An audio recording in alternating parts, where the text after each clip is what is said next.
Bonjour à tous et à toutes et bienvenue sur l'émission Hors-jeu. Donc aujourd'hui, je suis pas tout seul, je suis accompagné de mon duo préféré qui va venir un peu faire l'analyse du match Nigeria-Tunisie. Donc voilà, score final 3-2 pour les Super Eagles qui remportent donc le duel des aigles. Donc on va revenir assez brièvement sur ce match-là. Et puis voilà, qu'est-ce que t'en penses? Bonjour Bilal, bonjour à tous. Effectivement, voilà, c'était un match compliqué pour les Aigles de Carthage, comme on l'a pu le voir. Beaucoup de choses à dire, mais bon, nous restons dans la compétition de cette Coupe d'Afrique des Nations 2025 au Maroc. La compétition n'est pas terminée, un match en Tanzanie se prépare, contre la Tanzanie, se prépare. Le mardi soir, il faudra être vigilant, il faudra faire attention à ne pas refaire les mêmes erreurs commises contre le Nigeria. Et puis, nous allons voir tout ça. Et oui, bien sûr. Alors, donc il faut savoir, donc cette équipe tunisienne qui a évolué, on peut dire en 5-3-2, c'est bien ça. Oui, tout à fait. Et ainsi que cette équipe de Nigeria qui a, elle, démarré le match en 4-3-1-2.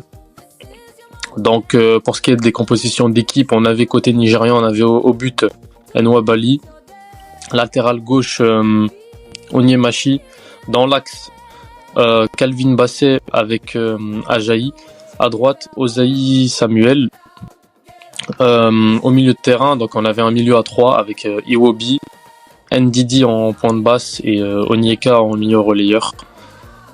Il n'avait pas joué le premier match et qui a été incorporé pour jouer la Tunisie. Exactement. Donc, Lookman n'a pas démarré ce match. Enfin, si, plutôt. C'est Lookman qui a démarré le match. Et avec en attaque Adams et Osimhen, bien sûr, qu'on connaît tous. Côté tunisien, donc on a démarré le match avec Aymen Dahmen au cage. Donc dans l'axe, le duo, on va dire, qui a bien démarré la compétition, et donc Sami Trabelsi, le sélectionneur de la Tunisie, a décidé de miser sur la continuité avec son axe central Dylan Brown et Montassar Talbi. Sur le côté gauche, en latéral gauche, nous avons Ali Abdi, et à droite Yann Valéry. Au milieu de terrain, donc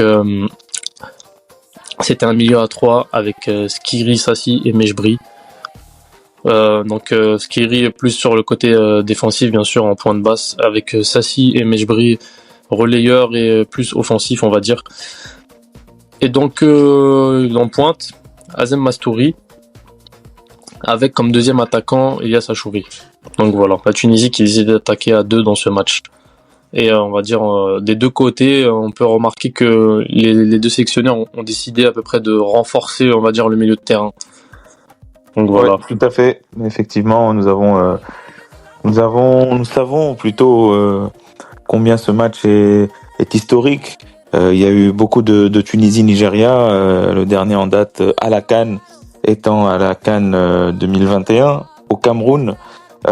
Justement, on se souvient de ce but de Youssef Msakni qui qualifie les Aigles de Carthage en quart de finale. Les Aigles s'étaient alors inclinés face au Burkinabé en quart de finale. Mais justement, voilà, nous connaissons ces matchs, ces oppositions, et c'est la raison pour laquelle il y a forcément un aspect tactique très important de la part des deux côtés. Vous savez, dans un match comme ça, il faut toujours faire attention. Et puis, voilà. Eh oui. Et donc, qu'est-ce que tu en as pensé, toi, un petit peu, du début de match tunisien et la prestation collective en général et les choix surtout du sélectionneur? Je pense que autant l'entame de match contre l'Ouganda a été réussie, autant celle contre le Nigeria a été complètement ratée. Je pense que nous n'avons pas réussi à exister au-delà de notre moitié de terrain, et on a réellement échoué à faire peur à cette équipe du Nigeria. Donc je pense que c'est là qu'il faudra essayer de de travailler pour corriger certaines erreurs qui ont pu avoir lieu. Maintenant, tout n'est pas jeté à la mer, mais notre première mi-temps est quand même assez brouillon. Oui, en effet. À rappeler que les deux équipes, le Nigeria et la Tunisie, reviennent donc d'une victoire chacun. Le Nigeria sur le score de 2-1 contre la Tanzanie, donc qui encaisse un but, et la Tunisie sur le score de 3-1 contre l'Ouganda, qui a aussi encaissé un but, mais on va dire que les deux équipes ont à peu près maîtrisé pleinement leur première rencontre de la tête et des épaules. Donc c'est vrai que sur les choix du sélectionneur Sami Trabelsi, on comprend pas trop pourquoi ne pas avoir misé sur la continuité et donc en fait concrètement avoir lancé par exemple Ben Ramdan sur le côté droit. Donc on comprend pas trop pourquoi avoir pris des risques alors que on pouvait concrètement aller jouer comme on a joué le premier match sans vraiment miser surtout sur l'aspect défensif comme on a l'habitude de faire. Mais bon, c'est un peu dommage d'avoir misé sur ce plan de jeu et pas avoir continué dans la voie de création de jeu offensif. Voilà, c'est là où moi je comprends pas. Oui, tout à fait. Voilà, on a voulu innover, on a voulu surprendre cette équipe du Nigeria et au final, on a fini par se surprendre nous-mêmes en confiant justement le poste de piston droit à Ben Ramdan qui n'est pas son poste et puis voilà qui demande des qualités techniques et physiques qui sont quand même assez élevées.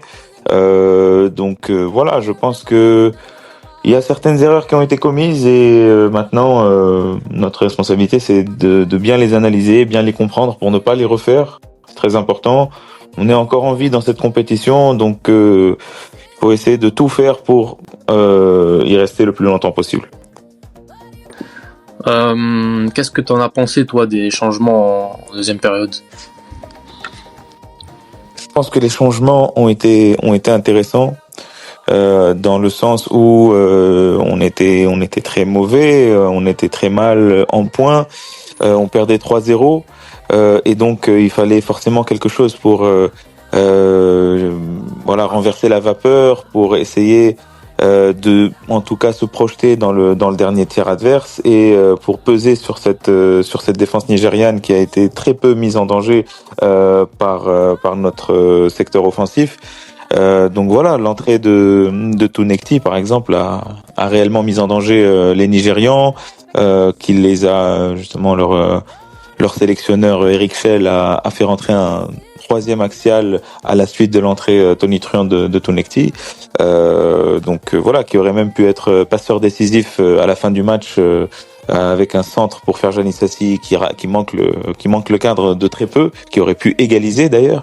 Donc non, les changements ont été intéressants. Ismaël Garbi aussi a été intéressant. Maintenant voilà, je dis ça parce que la première mi-temps est très mauvaise, donc les entrants ont été forcément ils ont été meilleurs.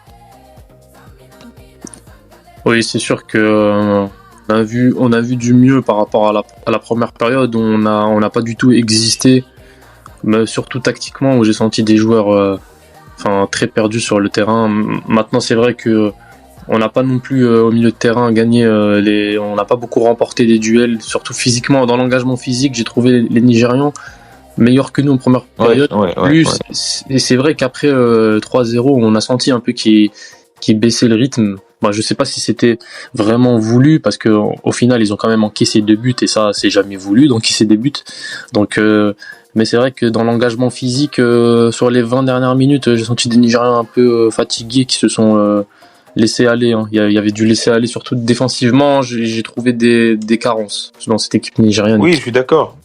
Maintenant, c'est de notre faute aussi de ne pas les avoir assez mis en difficulté sur les 90 minutes. Nous nous sommes réveillés sur la dernière demi-heure, mais c'est trop peu pour vouloir gagner un match en Coupe d'Afrique des Nations face à une sélection réputée et sélection historique de la CAN.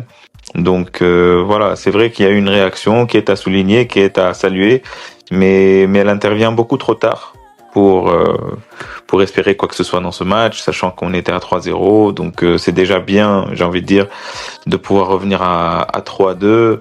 Maintenant, comme je l'ai dit tout à l'heure, on aurait pu peut-être marquer le but de l'égalisation, mais je pense que même si égalisation il y avait eu, il aurait fallu analyser les choses comme il se doit, parce que la première mi-temps était vraiment complètement ratée. On n'a pas réussi à aligner 2-3 passes. Voilà, on était beaucoup trop bas, à mon sens. Et donc forcément, tu ne peux pas du tout peser, tu ne peux pas du tout créer du danger sur cette défense nigériane. Donc voilà, c'est quelque chose qu'il faut revoir et qu'il faut analyser rapidement, parce que le match de la Tanzanie arrive rapidement, lui aussi, il arrive mardi, donc c'est rapidement. C'est rapide. Ouais, c'est vrai que les prochains matchs contre la Tanzanie, il va arriver mardi prochain. Donc ouais, ça arrive. Les matchs s'enchaînent très vite. Il faut vite remettre la tête, sortir la tête de l'eau et se concentrer sur le prochain match, parce que là, concrètement, tu es encore en compétition, tu as 3 points à aller chercher et pour moi, tu as quand même de fortes chances de te qualifier au second tour. Donc tu peux te qualifier. Maintenant, il faut que tu fasses attention, parce que il y a des choses qui ne pardonnent pas. Et donc, certes, tu avais affaire à une grande attaque sur le continent africain, qui est celle du Nigeria, avec les joueurs qu'on ne présente plus. Mais il faut bien sûr faire très attention, parce que certaines erreurs peuvent coûter en phase de poule des points, et en phase d'élimination directe des éliminations carrément. Donc faut faire très attention, faut vraiment que le staff technique qui sont chargés du visionnage, de l'analyse des matchs, fassent correctement leur travail, parce que il y a beaucoup de choses à voir et à revoir, beaucoup de choses à dire et à redire, pour ne pas se retrouver justement dans les mêmes erreurs. Donc pour clôturer, Emir, on va passer au top et au flop pour toi de ce match. Donc il faudrait que tu me cites à chaque fois 3 tops dans chaque équipe et 3 flops. Dans l'équipe nigériane, déjà, les tops, je pense que je te dirais tout d'abord Victor Osimhen, parce qu'il a été buteur, parce qu'on voit que c'est le leader de cette équipe. Au-delà du but, je pense que c'est un joueur qui pèse sur la défense adverse, et ça, on l'a déjà vu, que ce soit en club ou en sélection. C'est un joueur qui apporte énormément devant. Il gêne les défenseurs. Il est vraiment pesant. Il rentre, pour reprendre l'expression, il rentre dans le crâne des défenseurs et de ses adversaires. Et donc forcément, il faut lui donner du crédit par rapport à ça, parce que il a très bien rempli son rôle.